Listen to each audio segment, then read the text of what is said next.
शेतकरी बंधूंनो, पाटील बायोटेक जळगाव या कंपनीने मागील गेल्या 15 वर्षापासून बळीराजासाठी दरवर्षी नवनवीन तंत्रज्ञान विकसित करून अतिशय प्रतिकूल हवामानात देखील भरघोस उत्पादन काढून दिले। सध्याची शेतीची परिस्थिती पाहता हवामानातील बदल यामुळे शेती ही जास्तीत जास्त आव्हानात्मक होत असून उत्पादन खर्च वाढ होत आहे। यासाठी उत्पादन वाढवणे हाच एकमेव पर्याय शेतकऱ्यांसमोर आहे। यामध्ये सर्वात मोठा फटका हा भाजीपाला व वेलवर्गीय पिकांना त्यावर होणाऱ्या व्हायरस व बुरशीजन्य रोगांमुळे बसतो। सदर परिस्थिती पाहता पाटील बायोटेक तंत्रज्ञानातील एक क्रांतिकारी उत्पादन अरेना चॉकलेट व्हायरस व बुरशीजन्य रोगांविरुद्ध मुकाबला करणारे जगातले पहिले प्रॉडक्ट बनवण्याचा मान पाटील बायोटेकने घेतला असून जागतिक स्तरावर याचे ट्रायल घेऊन शेतकऱ्यांसाठी उपलब्ध केले आहे। बँकॉकमध्ये फ्लोरिकल्चरमध्ये याच्या सुंदर असे रिझल्ट मिळालेले आहेत। अरेना चॉकलेट व्हायरसग्रस्त पिकावर फवारल्यामुळे त्यांच्यातील झालेले बदल आज आपल्यासमोर दाखवत आहोत।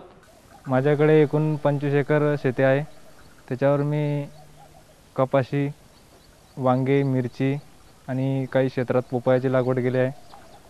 तर पोपयावर पाण्याचे प्रमाण कमी असल्यामुळे पोपयावर व्हायरसचं प्रमाण किंवा दुसरं काही कीटकांचं प्रमाण वाढीवर होतं आणि मग मी मिरचीवर आणि पोपईवर अरेना चॉकलेटची माहिती मिळाल्यामुळे अरेना चॉकलेटची फवारणी केली।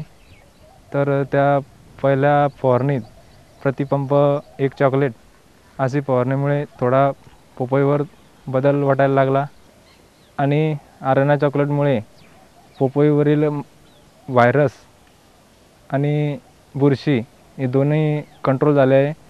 तर माझे पोपईचा बाग आता सशक्त झाला आहे। मी ते 7 बाय 7 वरती 2 एकरमध्ये लागवड केली होती। या 1500 झाडांमध्ये भरपूर प्रमाणात व्हायरसचं प्रमाण नाहीसं झालं आहे। आता सध्या तरी त्याच्यावर अरेना चॉकलेटमुळे एकही झाड व्हायरसचं दिसून येत नाही। तर मला तरी असं वाटतं की जे व्हायरसचं आणि बुरशीचं प्रमाण ज्या ज्या पिकावर येतं त्या पिकावर जर अरेना चॉकलेटची जर फवारणी केली तर व्हायरस आणि बुरशीजन्य रोग हे भरपूर प्रमाणात नियंत्रणात येतील असं मला वाटतं। मी जवळजवळ 25 वर्षापासून ही 11 एकर जमीन नफ्याने करतो आहे आणि त्यातले 1 एकर वांगे आणि 1 एकर टमाटे दरवर्षी मी लागवड करतो। तर यावर्षी मल्चिंग पद्धतीने वांगे लावलेले आहेत। याच्यावर थोडंसं बुरशीचं प्रमाण म्हणजे पाण्याचं प्रमाण कमी असल्यामुळे थोडंसं बुरशी वाढली आणि हे वाढलं। नंतर मी अरेना चॉकलेट याचा उपयोग केला। प्रतिपंप 1 चॉकलेट याप्रमाणे माझे 6 पंप लागत होते एका फवाराला। याप्रमाणे मी दर 8 दिवसातून एक फवारा असा मारला तर मला त्यात बराचसापैकी फरक जाणवला आणि त्यापासून उत्पन्नातही वाढ झालेली, म्हणजे फळं आणि फुलंही खूप लागलेले आहेत। आता नवीन उत्पादन चांगलं मिळेल, त्यामुळे उत्पन्नात माझी भर पडणार आहे। वांग्याच्या क्वालिटीतसुद्धा फरक पडला। याच्यात म्हणजे वांग्याला थोडीशी चमक आली आणि त्यामुळे मला म्हणजे इतर मार्केटपेक्षा म्हणजे भाव चांगला मिळाला। तर टोमॅटो आणि वांगे आणि इतर फळवर्गीय म्हणजे वेलवर्गीय पिकांसाठी जर आपण अरेना चॉकलेटचा वापर केला तर इतर शेतकऱ्यांनी सुद्धा म्हणजे वापर करावा अशी मी त्यांना विनंती करतो आणि त्याच्यापासून उत्पादनात आपली निश्चित वाढ होईल। माझ्याकडे 4 एकर शेती आहे। मी दरवर्षी शेती काम करतो। 10 वर्षापासून शेती करतो आहे आणि कपाशी दरवर्षी लागवड मेला करतो। 21 मेला लागवड केली। लागवड केल्यानंतर पाऊस लेट झाल्यामुळे कपाशी लालसर वाटत होती, अशी पाण्यात कमतरता होती। त्याच्यामुळे कपाशीचे पानं पिंगट व लाल पडत होते। तिच्यावरती व्हायरस आलेला होता, परत झोपून जायल्यासारखी झालेली होती ती। तर मी पाटील बायोटेकची चॉकलेट फवारली अरेना कंपनीची। तर आपली कपाशी एकदम चांगली झाली व क्वालिटीवरती आली, हिरवीखत झाली, 2.5-3 फूट उंच झाली चांगली। तर 2 फवारण्या केल्या मी तिच्या। तर आता एकदम येवा कपाशीची पानं घेणं टवटवीत आहे, कविलच आहे। 10 पंप फवारले वा मी 4 एकरात। एका चॉकलेटला 1 पंप। शेतकरी मित्रांना माझं एक सांगणं आहे की अरेना कंपनीची चॉकलेट फवारा। मी अनुभव घेतलेला आहे, मला पुरेपूर फायदा मिळालेला आहे वा तिचा। तुम्ही पण फायदा घ्या त्याचा। माझ्याकडे एकूण 6 एकर जमीन आहे. तिच्यामध्ये 4 एकर क्षेत्र मी कपाशीचं लागवड केलेली आहे. कपाशी लागवड 5x2 वर 1 जूनला केलेली आहे. यावर्षी पावसाचा लेट झाल्यामुळे कपाशीला लाल पिवळे पानं उंचनाचे कपाशी उघडत होती, खराब होत होती.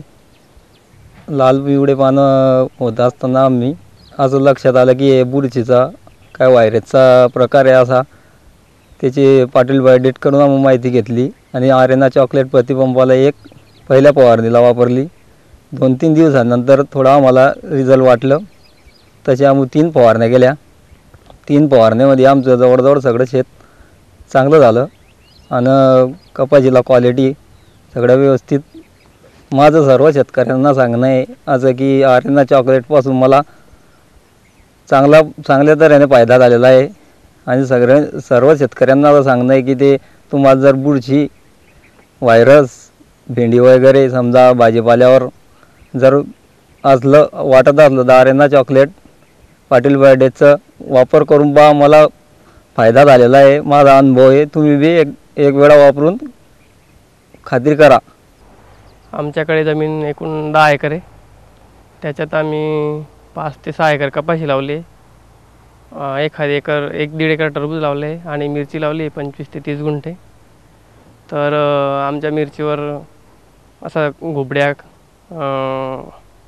चुरडामुरडा असा आजार आला होता. तर आम्ही कृषी केंद्रावरून आरेना या कंपनीची चॉकलेट फवारली. त्याच्यामुळे आमच्या मिरचीवर थोडासा बऱ्यापैकी बदल घडून आलेला आहे आणि आता अजून परत आम्ही तो एक हात घेणार आहेत त्याचा. पाटील बायोटेकची आरेना चॉकलेट वापरल्यामुळे मिरचीवरचा व्हायरस वगैरे कमी झाला आहे आणि त्याची झाड बऱ्याच प्रकारे चांगले सशक्त आणि चांगली झाली आहेत आणि टरबुजावर देखील थोड्या प्रमाणात आलेला होता, त्याचं पण प्रमाण कमी झालं आहे व्हायरसचं. मी प्रति पंपाला 1 चॉकलेट घेतलेली आहे. असे मला एका फवारणीला 4 पंप लागलेले आहेत आणि आता जर मला वाटलं म्हणजे सध्या 7-8 दिवस तर काही वाटत नाही मला फवारावं असं, पण 7-8 दिवसाने जर वाटलंच तर परत अजून मी एक हात त्याचा घेणार आहे. मी तर शेतकऱ्यांनासुद्धा सांगतो की तुम्हीसुद्धा ही आरेना पाटील बायोटेक कंपनीची चॉकलेट वापरून बघायला पाहिजे. त्याच्यामुळे बरेचसे पिकांवर मिरची, टरबूज, इतर पिकांना बराचसा फायदा होऊ शकतो आणि ते मी तर वापरलंच आहे, पण तुम्हीसुद्धा वापरून बघा, त्याचा तुम्हाला फायदा नक्कीच होईल. माझ्याकडे 17-18 एकर जमीन आहे.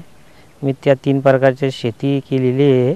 3 प्लॉट लावलेले आहे. 25 तारीख, काही 28 तारीख, काही 1 तारीख अशा 3 प्लॉट लावलेले आहे. बाकीच्या क्षेत्रात केळी केलेली आहे, केळी लावलेली आहे. बाकीच्या एका क्षेत्रावर 2 हेक्टरवर मी आरेना चॉकलेट वापर केलेला आहे. माझी कपाशी लाल पडलेली होती, त्या आरेना चॉकलेटनं खूप चांगली झालेली आहे. भाजीपाल्यावर किंवा भेंडी, चवळी, मूग हिच्यावरसुद्धा वापरायचा प्रयत्न करा. माझं खूप क्षेत्र सुफर झालेलं आहे. पूर्वी ते बुरशीनाशक येत होते, त्याच्यानं आम्ही औषधी फवारत होते, त्यानं काही फरक पडत नव्हता. आता ते हे पाटील बायोटेकचं जे आरेना चॉकलेट आहे त्यानं 2 ते 3 दिवसात जबरदस्त रिझल्ट मिळत आहे. पण तुम्ही पण हेच फवारा आणि खर्चाच्या हिशोबानं 500 रुपयात 2 हेक्टर जमीन होते. त्यानं 2 एकर जमीन होते आणि खर्च आणि ते जमिनीच्या हिशोबानं ते खूप सस्ती पडते. माझ्याकडे 3 एकर जमीन आहे. त्याच्यापैकी मी 1 एकर पोपई लावलेली आहे. पोपई लावल्यानंतर माझ्याकडे पाण्याचा असल्यामुळे ते पोपईचे पानं पिवळे पडले होते. मी पाटील बायोटेककडून चॉकलेट आणले. प्रत्येक पंपाला मी 1 चॉकलेट मारलेलं आहे. तर माझा व्हायरस असेल तो निघून गेला आहे. आता उत्तम आहे, चांगलं आहे. 5 फेब्रुवारीला लागवड केलेली आहे. आता 8 ते 9 फुटापर्यंत माझी पोपई आहे. त्याच्यावरती माझा काहीच रोगाचा प्रादुर्भाव काही नाही आहे. पानं गिनं सगळे व्यवस्थिशीर आहे. माझ्या आजूबाजूनं शेतकऱ्यांनी लावलेलं आहे माझ्या गावामध्ये. तर त्यांच्या बरेचसे झाडं चॉकलेट फवारल्या नसल्यामुळे त्यांचं बरंचसं झाडं बसलेले आहे. मग ते आरेना चॉकलेटमुळे माझे काही झाडं बसलेले नाही आहे. तेव्हापासून व्यवस्थिशीर आहे माझं. माझ्याकडे 20 एकर क्षेत्र आहे. त्यापैकी मी बाकी कपाशी आणि 2 एकर क्षेत्रावर पपईची लागवड केलेली आहे ती लागवड साधारणतः मी जानेवारी महिन्यात केलेली आहे. त्याच्यात मी आंतरपीक म्हणून कलिंगड घेतलेलं आहे. वॉटर सोल्युबल खतांचा वापर मी म्हणजे आठ दिवसानंतर करत राहतो.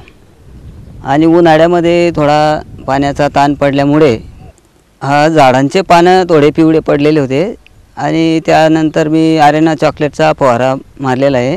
आता प्रतिपंप 1 चॉकलेट प्रमाणे फवारणी केली. 2 एकरामध्ये 1500 झाडांवर मी 12 पंप फवारलेत, म्हणजे 12 चॉकलेट ची फवारणी त्याच्यावर झाली. याच्या अगोदर मी दुसऱ्या फवारण्या केलेल्या आहेत. त्यांचा जो खर्च आहे त्याच्यापेक्षा ह्याचा जो खर्च आहे हा कैक पटीनं कमी असल्यामुळे आणि फवारणी केल्यामुळे याचा आता फायदा मला जाणवत आहे. जो व्हायरसचा प्रमाण होता पानांवर ते फवारणी केल्यानंतर थोडं नियंत्रणात आलेलं आहे. ते आता म्हणजे वरचे शेंडे जरा चांगले हिरवे झालेले आहेत. आता नवीन पालवी चांगल्या प्रकारे फुटलेली आहे. वेलवर्गीय पिकांसाठी कारले, टोमॅटो, असे खिरे वगैरे, काकडी या पिकांसाठी याची जर फवारणी केली आरेना चॉकलेटची तर याचा भरपूर प्रमाणात फायदा होतो आहे. कारण मी पपईवर फवारणी केल्यामुळे मला त्याचा भरपूर फायदा झालेला आहे. तरी इतर शेतकऱ्यांनी याचा फायदा घ्यावा. कारण नवीन तंत्रज्ञान जे पाटील बायोटेकचं जे आरेना चॉकलेट आहे याचा जर आपण उपयोग केला तर आपल्या उत्पन्नात निश्चित प्रमाणात वाढ होणार आहे आणि आपल्याला उत्पन्नामध्ये वाढ झाल्यामुळे आपली प्रगतीसुद्धा होणारच आहे. माझ्याकडे एकूण शेतीचे क्षेत्र 5 एकर आहे. त्या 5 एकरमध्ये मी 2 एकरमध्ये कपाशीची लागवड केली आहे. 1 एकर वेलवर्गीय पिकं म्हटले म्हणजे कारले, गिलके आणि भोपळा या 3 आयटमची लागवड केली आहे. आणि उर्वरित 1 एकरमध्ये वांग्याची लागवड केलेली आहे. आणि जो उरलेला भाग होता त्याच्यात टमाटे लागवड केले आहे. टमाट्याची लागवड ही मी 20 जून रोजी लागवड केली आहे. मला त्या पिकामध्ये थोडा व्हायरसचं प्रमाण आढळून आलं तर मी थोडीफार कृषी केंद्रावर गेलो आणि चर्चा केली तर पाटील बायोटेकच्या आरेना चॉकलेटबद्दल माहिती दिली. पाटील बायोटेकच्या आरेना चॉकलेट मी टमाट्यावर फवारल्यामुळे 1 फवारणी केली. त्याचं प्रतिपंपाला 1 चॉकलेट अशी फवारणी केली तर मला थोडाफार चांगल्यापैकी रिझल्ट आढळून आला. तर जे टमाट्यावर येणारा व्हायरस आहे तो थोडा आटोक्यात आला आणि जे नवीन डीर जे काढले टमाट्याने ते चांगले फ्रेश काढले गेले. आपणही वेलवर्गीय पिकाची लागवड केलेली असेलच. वेलवर्गीय पीक, टमाटा, मिरची, इतर कुठलेही पीक या पिकांवर कुठल्याही पिकावर व्हायरस अटॅक येतोच. तर मी माझ्या शेतामध्ये टोमॅटो पिकामध्ये आरेना चॉकलेटची फवारणी केली. मला चांगल्यापैकी रिझल्ट जाणवून आलेला आहे. तरी तुम्ही तुमच्या शेतामध्ये थोडं फार का होईना किंवा लावलेल्या क्षेत्रापैकी अर्धा हिस्सा का होईना तुम्ही आरेना चॉकलेटची फवारणी करून अनुभव घ्या. शेतकरी बंधूंनो, आज आपण जे आरेना चॉकलेटचे रिझल्ट बघितले ते फक्त कापूस, पपई आणि वेलवर्गीय एवढ्यातच नसून सर्वच पिकांवर ज्यामध्ये व्हायरस येतो आणि बुरशीजन्य रोग येतात त्या सर्व पिकांमध्ये हे चॉकलेटचा अतिशय चांगला रिझल्ट दिसत आहे. त्यामध्ये प्रामुख्याने भेंडीवर येणारा व्हायरस, भेंडी, टोमॅटो, पपई, नंतर कारली यामध्ये येणारा व्हायरस हा 15 ते 20 दिवस साधारणतः याचा कंट्रोल मिळतो आहे. आणि हे जगातलं असं एकमेव प्रॉडक्ट आहे ज्यामुळे व्हायरस कंट्रोल होत आहे.